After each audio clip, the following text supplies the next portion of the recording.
السلام علیکم، بول نیوز ہیڈ کوارٹر میں خوش آمدید۔ میں ہوں مدثر اقبال، میں ہوں شائستہ شہزاد اور میں ہوں بشرا حق۔ ہیڈ لائنز آپ جان چکے ہیں، بلیٹن میں ہم بات کریں گے۔ سب خبریں بلیٹن کا حصہ بنائیں گے، لیکن آغاز میں خبریں۔ کراچی میں نیب راولپنڈی نے کامیاب کارروائی کرتے ہوئے سابق میونسپل کمشنر کورنگی کے گھر سے سونے کی اینٹیں برآمد کی ہیں۔ غیر ملکی کرنسی اور رقم بھی برآمد کر لی گئی ہے۔ مسرور میمن کے 2 ساتھیوں کو حراست میں لے لیا گیا ہے، جن پر کورنگی میونسپل کارپوریشن کے لیے آئل کی خریداری اور دیگر امور میں کرپشن کا الزام ہے۔ سونے کی اینٹیں، نوٹوں کی گڈیاں اور ڈھیروں ڈالرز، یہ مناظر کراچی کے ہیں، جہاں جب نیب نے خفیہ اطلاع پر سابق میونسپل کمشنر کورنگی مسرور میمن کے گھر پر چھاپا مارا تو جیسے خزانوں کے منہ ہی کھل گئے۔ سونے کی اینٹیں، سونے کے بٹن، ڈالرز، درہم اور ریال سمیت بڑی رقم برآمد کر لی گئی۔ برآمد کی گئی رقم اتنی زیادہ تھی کہ اسے گننے کے لیے نیب کو مشینوں کا استعمال کرنا پڑا۔ کارروائی کے دوران کئی ملین کی ٹی ٹی رسیدیں بھی نیب کے ہاتھ لگ گئیں۔ نیب نے سابق میونسپل کمشنر کورنگی کے علاوہ 2 مزید ملزمان کو بھی گرفتار کر لیا، جن میں اکاؤنٹ آفیسر وکاش اور آڈٹ آفیسر دھرمویر شامل ہیں۔ ملزمان پر کورنگی میونسپل کارپوریشن کے لیے آئل کی خریداری اور دیگر امور میں کرپشن کا الزام ہے۔ نیب کے مطابق ملزمان رشوت لے کر ٹھیکے دیتے تھے اور کم آئل لے کر زیادہ کی رسیدیں کاٹی جاتی تھیں۔ کرپشن سے حاصل کردہ رقوم جعلی اکاؤنٹس کے ذریعے بیرون ملک بھی منتقلی کا انکشاف ہوا ہے۔ اور پاکستان میں کرپٹ مافیا کے خلاف آپریشن زوروں پر جاری ہے۔ صبح شام گڑبڑ گھوٹالے میں ملوث افراد کی نیب میں پیشیاں، احتساب کی ریکوریاں، بڑی خبروں کو ٹرانسپیرنسی کی رپورٹ نگل گئی۔ پاکستان کرپشن کی درجہ بندی میں مزید 16 درجے بڑھ گئی ہے۔ ہماری عوام جب تک یہ نہیں سمجھے گی کہ جو کرپٹ آدمی ہے وہ عوام کا دشمن ہے، اس میں تھوڑا سا کنفیوژن پیدا ہوا اور کچھ لوگوں نے چائے کی پیالی میں طوفان اٹھانے کی کوشش کی کہ جی دیکھیے یہ ریکوری 541 ارب روپے کہاں چلے گئے۔ کرپٹ مافیا کو نہیں چھوڑوں گا، نیب فیس نہیں کیس دیکھتا ہے، سے نو ٹو کرپشن۔ نہ جانے کون کون سے بیانات اور آگاہی نعرے۔ صبح شام قومی احتساب بیورو میں اعلیٰ شخصیات، چیئرمین نیب کے اربوں روپے کی ریکوری کے دعوے۔ ٹرانسپیرنسی کی ایک رپورٹ تمام کارکردگی پر سوالیہ نشان لگا گئی۔ صبح شام احتساب کے شور میں پاکستان کرپٹ ممالک کی فہرست میں مزید 16 درجے اوپر چلا گیا۔ پاکستان میں کرپشن مزید بڑھ گئی۔ ٹرانسپیرنسی انٹرنیشنل کی رپورٹ کے مطابق کرپشن رینکنگ میں پاکستان 140ویں نمبر پر آ گیا۔ 180 ممالک کا کرپشن پرسپشن انڈیکس جاری کر دیا گیا۔ رپورٹ کے مطابق پاکستان 2019 میں 132، 2020 میں 124 نمبر پر تھا۔ فواد چودھری نے ٹرانسپیرنسی انٹرنیشنل کی شفافیت پر سوال اٹھا دیے۔ کابینہ اجلاس کے بعد میڈیا بریفنگ میں ان کا کہنا تھا کہ ٹرانسپیرنسی انٹرنیشنل میں 8 ریسرچ کمپنیز نے ڈیٹا مرتب کیا، صرف ایک کمپنی نے پاکستان کے کچھ پوائنٹس کم کیے۔ وزیر اطلاعات کا کہنا تھا کہ ٹرانسپیرنسی رپورٹ میں قانون کی تنزلی اور اسٹیٹ کیچر کا ذکر ہے۔ اکانومسٹ کا مالک پاکستان میں کون ہے یہ آپ خود دیکھ لیں۔ بولے شہزاد اکبر تگڑے مشیر احتساب تھے، ان کی جگہ تگا بندہ ہی لانا پڑے گا۔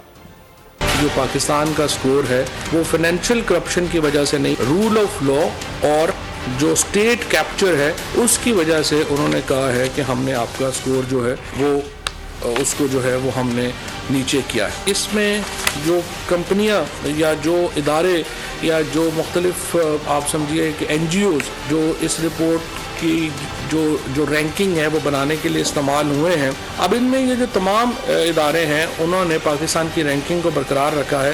صرف اکانومسٹ انٹیلیجنس یونٹ کنٹری جو ہے انہوں نے جو پاکستان کی رینکنگ ہے اس کو گرایا ہے۔ اس میں بھی فائنینشیل کرپشن شامل نہیں ہے، وہ رول آف لا اور اسٹیٹ کیپچر کے معاملات شامل ہیں۔ شہزاد اکبر بڑے تگڑے آدمی تھے اور جو بھی ان کو ریپلیس کرے گا اس کے لیے ایک بڑا چیلنج ہوگا ان کی جو کنٹینیوٹی ہے اس کو۔ دوسروں پر الزامات لگانے والوں کو عالمی ادارے چور قرار دے رہے ہیں۔ مسلم لیگ نون کے صدر شہباز شریف نے کرپشن رینکنگ سے متعلق حکومت پر سخت تنقید کی۔ عالمی ادارے کی رپورٹ کو فرد جرم قرار دیتے ہوئے عمران خان سے استعفے کا مطالبہ کر دیا۔ करप्शन पर ऑपोजिशन का रिएक्शन, ट्रांसपेरेंसी इंटरनेशनल की रिपोर्ट पर सरकार को आड़े हाथों ले लिया, इस्तीफे का मुतालबा दाग दिया। ऑपोजिशन लीडर शहबाज शरीफ ने कहा, करप्शन का शोर मचाने वालों की हर रोज चोरियां पकड़ी जा रही हैं। दूसरे पर बेबुनियाद इल्जामात लगाने वालों को आलमी इदारे चोर और करप्ट करार दे रहे हैं। हमजा शहबाज बोले, मईशत खंडर बन चुकी है, महंगाई में पाकिस्तान दुनिया में तीसरे नंबर पर है। करप्शन और लूटमार के नतीजे में अवाम रोटी को मोहताज हो गए। शाहिद खाकान अब्बासी ने कहा, मुल्क के सारे चोर काबीना में बैठे हैं, पहले अवाम घबराए थे, अब वजीर आजम भी घबरा गए। कौन सी वजारत में करप्शन का स्कैंडल नहीं, हर मामले में अरबों के स्कैंडल हैं। ये इस मुल्क के सारे चोर इस काबीना के टेबल पे बैठे हैं। कौन सी वजारत है जिसके अंदर अरबों सैकड़ों अरबों का स्कैंडल नहीं है। मुस्लिम लीग नून की हुकूमत गई थी 2018 में, 117 नंबर पे पाकिस्तान था, करप्शन का इंडेक्स था, उसमें कमी वाक़या हुई, आज हम 140 नंबर पे हैं। एहसान इकबाल ने ट्वीट किया, लिखा, इमरान नियाजी के दौर में करप्शन में तरक्की हुई, एहतिसाब का नारा लगाने वालों ने मुल्क को दोनों हाथों से लूटा। मरियम औरंगजेब ने कहा, इमरान साहब ने मुल्क को धेले की तरक्की नहीं दी, एक नया मंसूबा नहीं दिया, उल्टा लूट मार के नए रिकॉर्ड कायम कर दिए। आटा, चीनी, गैस चोरी से मुल्क में करप्शन बढ़ चुकी है। सेनेटर शीरी रहमान ने कहा, हुकूमत को बढ़ती हुई करप्शन पर जवाब देना होगा। करप्शन परसेप्शन इंडेक्स हुकूमत के बयानिए की ताबूत में आखिरी कील है। आपका पूरा बयानिया करप्शन के ऊपर बना हुआ था। अपोजिशन की लफ्जी गोलाबारी का हुकूमती मोर्चों से भी भरपूर जवाब आया। फरूख हबीब ने कहा, शहबाज शरीफ धेले की नहीं 16 अरब की मेगा करप्शन के मास्टरमाइंड हैं। शहबाज खानदान ने रमजान शुगर मिल्स के अपने 14 झूठी तनख्वाहों वाले मुलाजमीन के नाम पर 28 बेनामी बैंक अकाउंट्स खोले। इस हुकूमत का दिन पॉइंट एजेंडा करप्शन था। इनका पूरा बयानिया करप्शन के ऊपर बना हुआ था। पीपल्स पार्टी की सेनेटर शरी रहमान की सेनेट में हुकूमत पर तनकीद, कहा कि कल तक चोर डाकू कहने वालों ने शहजाद अकबर को निकाल दिया है। आपने नैब का गलत इस्तेमाल किया, हुकूमत को बढ़ती हुई करप्शन पर जवाब देना होगा। इनका 1 पॉइंट सिंगल एजेंडा होता था इस हुकूमत का, करप्शन करप्शन करप्शन। आज सुबह उठें करप्शन इंडेक्स में आपने देखा है, दुनिया के करप्शन इंडेक्स में 1 पॉइंट एजेंडा कल भी यही है, कल भी यही था। और 2017 में आप कौन सी पोजीशन पे थे चेयरमैन साहब? सिंगल पॉइंट एजेंडा वाली गवर्नमेंट क्या कर रही है? कल तक चोर डाकू आपने शहजाद अकबर अपने ब्लू आइड बॉय करप्शन वाले को निकाला है। तो क्या ये कह रहा है, ये तो चार्जशीट है, ये कल का ये एक्शन और ये रेजिग्नेशन उनका, और ये जो इस वक्त करप्शन इंडेक्स में जो ये रिपोर्ट आई है, शॉकिंग रिपोर्ट आई है, पाकिस्तान में करप्शन बुरानी कैफियत पे पहुंच गया है।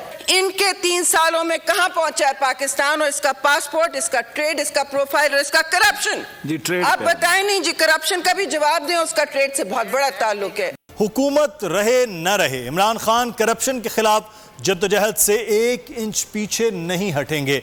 अली मोहम्मद खान सेनेट में बरस पड़े, कहा, हम कहीं नहीं भागेंगे, मरते दम तक पाकिस्तान में रहेंगे। उनकी सियासत कतरी खत है। 40 साल से सियासत करने वालों के पास मनी ट्रेल नहीं। हमने जब हुकूमत संभाली, मुल्क दिवालिया होने के करीब था। माजी में रुपए की कदर बराबर रखने के लिए नोट छापे गए। 3 से 4 माह में महंगाई में कमी आएगी। जो स्टेट बैंक से रुपए उधार के ले लेकर और छपवा के जो पाकिस्तान की मईशत का बेड़ा गर्क किया।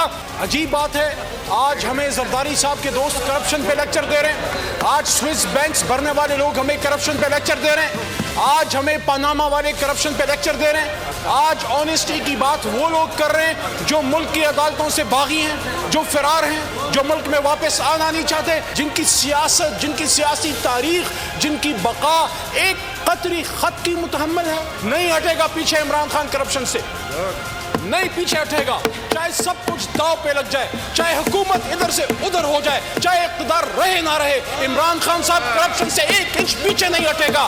भागने वालों को कह रहा हूं, आ जाओ, बैठ जाओ, सामना करो, सुनो, सच का सामना करो कि महंगाई का इशू है, लेकिन इस बात पे उम्मीद भी देते हुए कि इंशाल्लाह 3-4 महीनों में इस पे कमी आएगी।